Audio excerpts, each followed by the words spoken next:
على رسول الله أما بعد. Louange à Allah pour les nombreux bienfaits qu'il nous a accordés. Prière et salut au prophète. Les musulmans en France font partie de ce pays. Ils sont partie prenante dans la société. Ils ont donc une influence et cela doit se voir. Et l'exemple en cela est la personne du prophète sallallahu alayhi wa sallam qui, lorsqu'il était à la Mecque, n'était pas replié sur lui-même mais ouvert sur les autres. Ouvert sur les autres en invitant à Allah, à sa religion, et également en s'entraidant pour le bien, autour du bien, même avec des personnes qui ne sont pas musulmanes.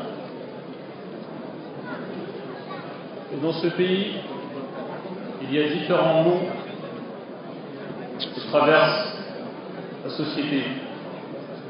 Des maux psychologiques, des crises familiales, sociales, économiques et autres.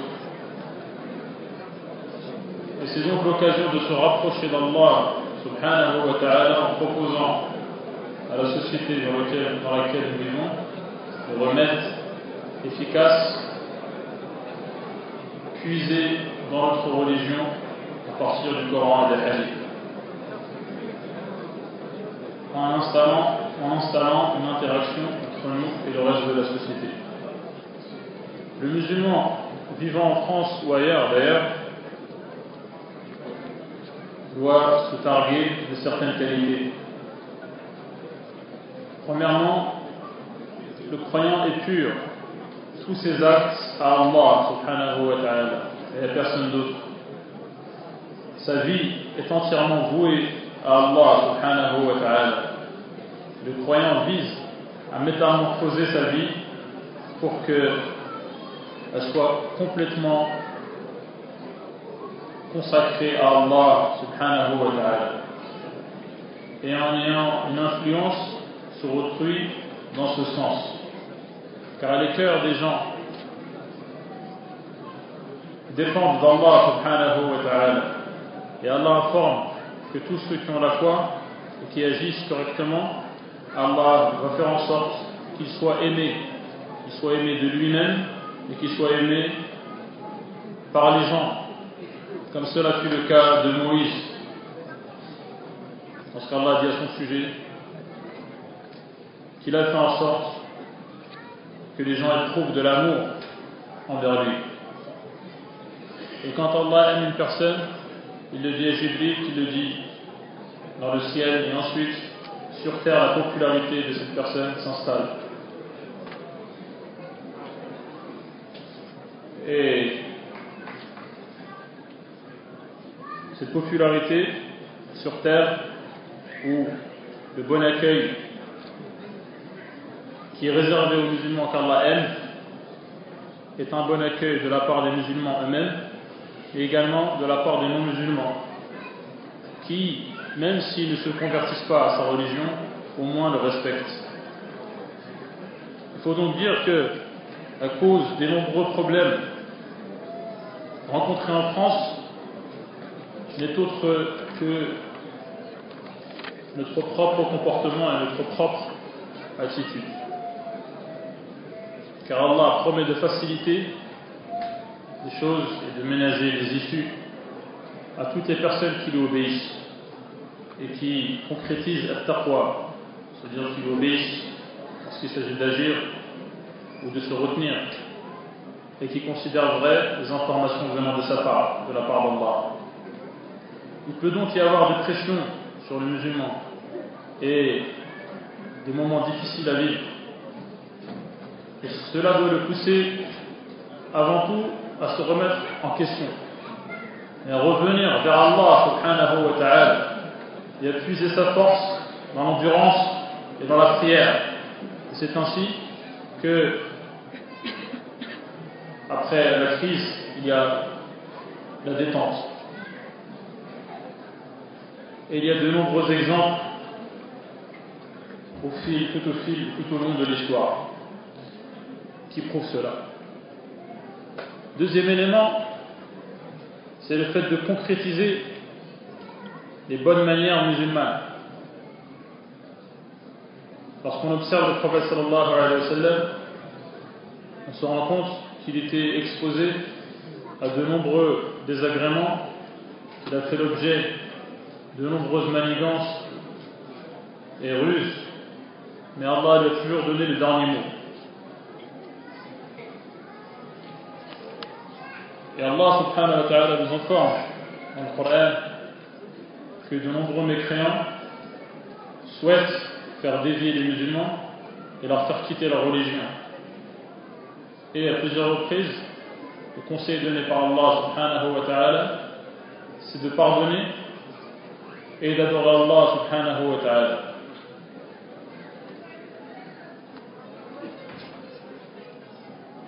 D'accomplir la prière et de puiser sa force dans l'endurance.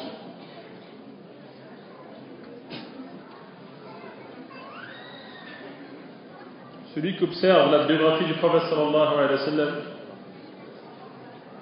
verra que, alors qu'il se trouvait à Médine, qui est une terre musulmane,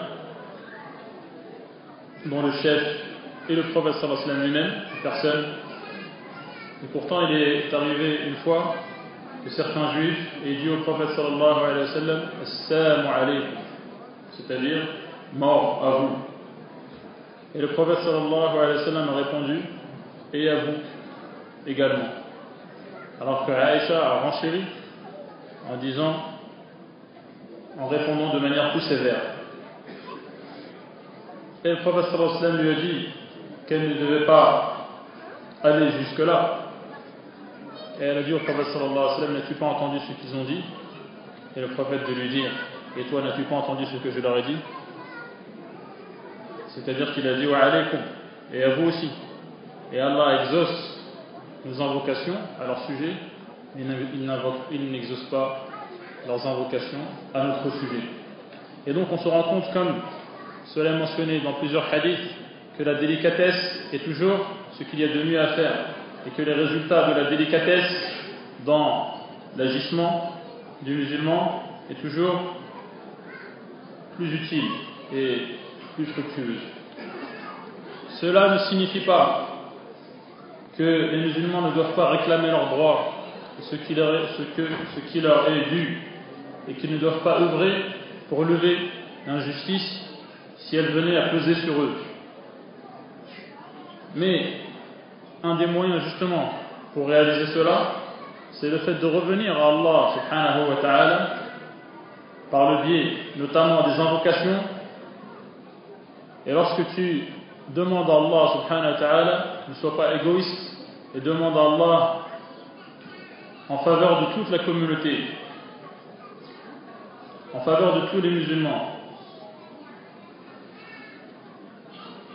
Un autre point important est le fait de multiplier le rappel d'Allah subhanahu wa ta'ala, l'évocation d'Allah, la mention d'Allah, dhikrullah, car celui qui fait cela aura en contrepartie le fait qu'Allah subhanahu wa ta'ala le mentionne. Il le mentionne, il parle de lui, et lui épargne de nombreux désagréments. Et le fait de mentionner Allah subhanahu wa ta'ala a pour fruit et pour intérêt le fait de chasser les diables, comme cela est le cas lorsque l'Adhan retentit. Or, ce sont les diables qui incitent ses alliés parmi les êtres humains à s'en prendre aux musulmans.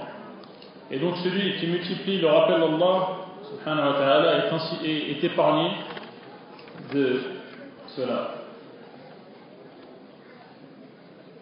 Il faut savoir que la crainte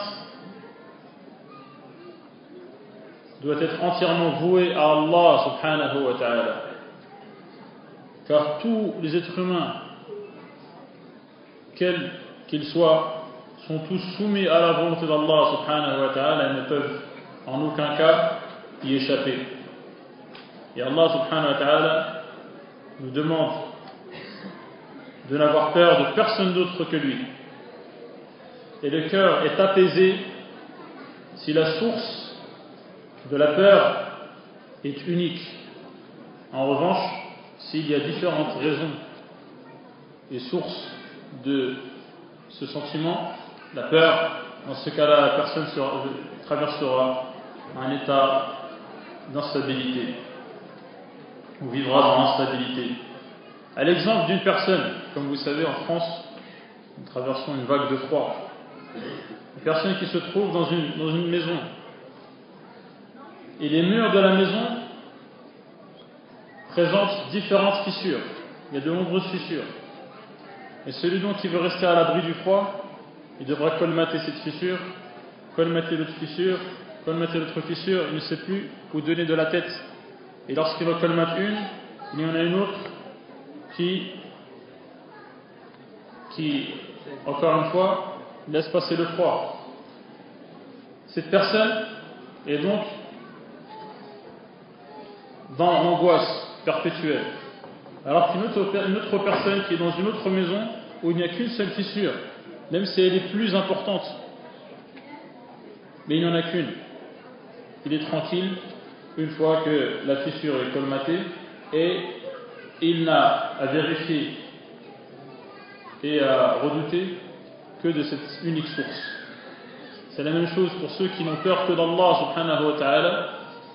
Ils vivent un état paisible, contrairement à ceux qui ont peur de ceci et de cela. Une autre qualité qui doit être celle du musulman est l'endurance, as-sabr. Personne n'est à l'abri, personne n'échappe aux soucis et autres tracasseries de la vie. À commencer par les prophètes qui sont les plus éprouvés. Et plus les gens sont proches de leur statut, du statut de prophète, du niveau de prophète, et plus ils seront éprouvés. Et les musulmans ont pour belle qualité de savoir répondre au mal par le bien. Cela est rapporté d'après le prophète sallallahu alayhi wa sallam qui imitait un autre prophète dont le peuple a fait saigner la tête ou le visage et dont le sang coulait sur son visage et il essuyait le sang en disant « Seigneur, pardonne à mon peuple car ils ne savent pas. Pardonne-leur car ils ne savent pas. » Également, Tufayl ibn Amr a invité la tribu de Daous pendant une longue période sans résultat et il est venu se plaindre au prophète sallallahu alayhi wa sallam. Et le prophète sallallahu alayhi wa sallam s'est tourné vers la Qibla pour invoquer et les gens ont pris leur tête dans leurs mains. Ils ont porté leurs mains à leur tête et se sont dit c'est grave, il va faire une invocation. Et est-ce qu'il a invoqué contre la tribu? Non, il a invoqué en faveur de la tribu en demandant à Allah de les guider. Et At-Tufayl est reparti voir cette tribu et il a dit à sa femme et à d'autres proches je n'adresserai la parole qu'après que vous soyez convertis. Et ils se sont convertis en masse la même nuit.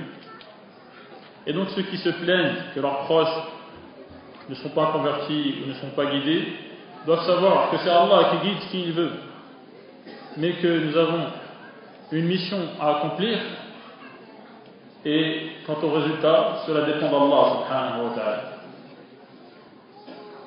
Une autre qualité qui doit être celle du musulman est le fait d'avoir confiance en Allah subhanahu wa ta'ala et de compter sur lui et de savoir que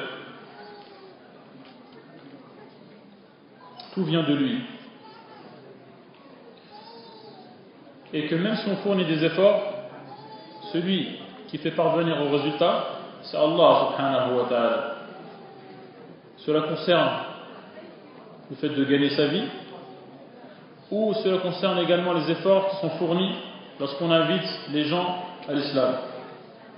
Et le prophète sallallahu alayhi wa sallam nous apprend que si nous avions réellement confiance en Allah, comme il se devait, Allah nous donnerait ce dont nous avons besoin, ce qui nous est utile, comme il le donne aux oiseaux qui partent au matin, le ventre vide, qui rentrent au soir, le ventre plein. Cela ne veut pas dire rester les bras croisés. Il faut agir et emprunter les voies qui permettent d'arriver aux objectifs fixés. C'est pour cela que le prophète sallallahu alayhi wa sallam, lorsqu'une personne est venue mendier, le prophète sallallahu alayhi wa sallam a dit, le fait de partir, de couper du bois et de revenir, vendre ce bois est meilleur que de tendre la main pour mendier. On reçoit effectivement de l'argent ou non.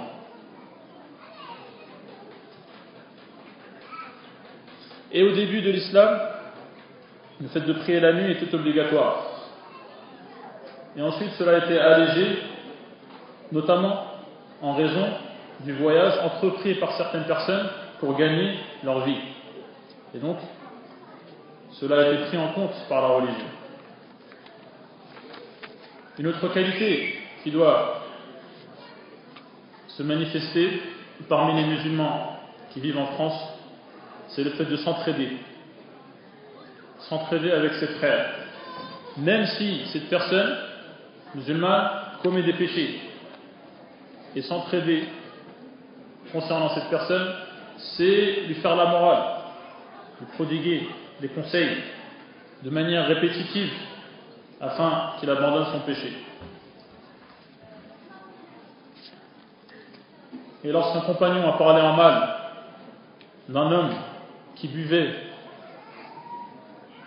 qui a bu à plusieurs reprises et qui a subi la peine à plusieurs reprises, le prophète sallallahu alayhi wa sallam a dit: n'aide pas le diable contre ton frère. Notamment à s'entraider au sujet de projets d'intérêt général, comme le fait de construire des mosquées, d'acquérir des cimetières, de bâtir des écoles, etc. Mais si on passe notre temps à se critiquer mutuellement, dans ce cas-là, on est à l'opposé d'un ordre religieux qui est de se comporter comme des frères. Et cela va à l'encontre de la fraternité obligatoire, comme cela est mentionné dans les textes. Et si on ne réussit pas à s'entraider, alors au moins qu'on ne se divise pas. Et il faut savoir qu'Allah est avec les endurants. Et Allah nous dit: ne soyez pas comme ceux qui se sont divisés. Et il menace ces gens-là de subir un énorme châtiment. Cela signifie éviter les causes de la division, notamment le sectarisme, le fait d'être enfermé dans telle ou telle secte ou tel groupe basé sur l'appartenance à un madhab, un rite ou une tribu, et qui fonde l'alliance et le désaveu, c'est-à-dire le fait de dire ceux qui sont avec nous sont les meilleurs et ceux qui ne sont pas avec nous sont les pires. Le fait de baser cela sur l'appartenance à ce groupe, à un groupe qui n'a pas pour référence le Coran et la Sunna. Cela fait partie de l'ignorance. La base commune des musulmans, c'est l'islam. Et il doit rester le critère d'acceptation ou non, d'alliance ou non. Cependant, les personnes qui se sont trompées sur ce point restent des musulmans qui doivent bénéficier de nos conseils. Allah subhanahu wa ta'ala dit qu'il est l'allié des croyants. Et l'alliance venant d'Allah subhanahu wa ta'ala est de deux catégories. La première est une alliance générale qui bénéficie à chaque croyant. Et la deuxième est une alliance plus particulière qui concerne exclusivement les croyants qui sont obéissants, qui ont pour qualité at-taqwa. Le musulman est certain qu'Allah subhanahu wa ta'ala est avec lui, est avec les croyants, et qu'il défend sa religion, et qu'il lui donnera le dernier mot, n'en déplaise aux mécréants et polythéistes. Car Allah a promis cela, et celui qui a promis cela est capable de tenir sa promesse. Et la problématique, c'est donc nous. C'est nous le problème. Avons-nous œuvré pour que cela se réalise? Et œuvrer pour que cela se réalise, c'est marcher droit, conformément aux ordres d'Allah subhanahu wa ta'ala. Nos cœurs doivent être liés à Allah pour ce qui est de la confiance, pour ce qui est de la peur, pour ce qui est de l'espoir. Et cela se manifeste par des actes comme le fait de prier en groupe à la mosquée. Et Allah subhanahu wa ta'ala fait l'éloge des mosquées dans lesquelles se trouvent des gens qui n'ont pas été empêchés par leurs activités commerciales de mentionner le nom d'Allah subhanahu wa ta'ala, et il leur promet une énorme récompense. Il y a également l'adoration qui est az-zakah. Az-zakah et le jeûne du mois de Ramadan, tout cela fait partie des adorations emblématiques qui doivent être visibles. Et le fait de multiplier les actes optionnels, facultatifs également. Une des qualités des musulmans est le fait de se référer et de revenir aux sources de la loi religieuse, à savoir le Coran et la Sunna. Le Coran et les hadiths du prophète sallallahu alayhi wa sallam. Et aujourd'hui, nous avons tout à portée de main. Comme le fait de pouvoir se procurer un mushaf, un exemplaire du Coran, à un prix abordable, le fait de se procurer des cassettes et autres enregistrements pour écouter le Coran, ou le fait d'acquérir une chaîne qui diffuse le Coran.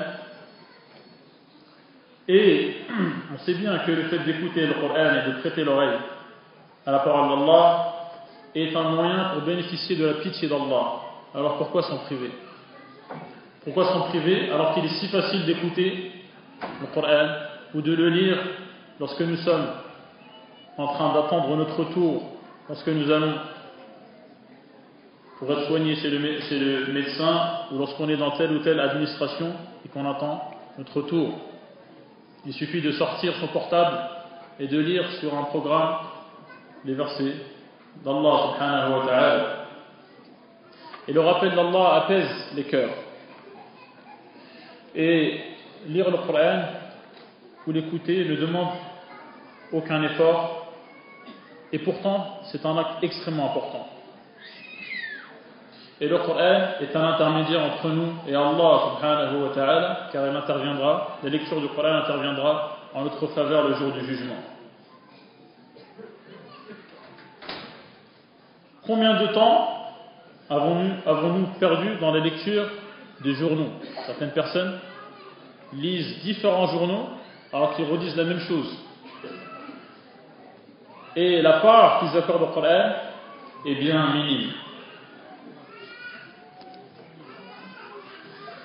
Et donc le temps perdu, c'est un fléau. Et le fait de parler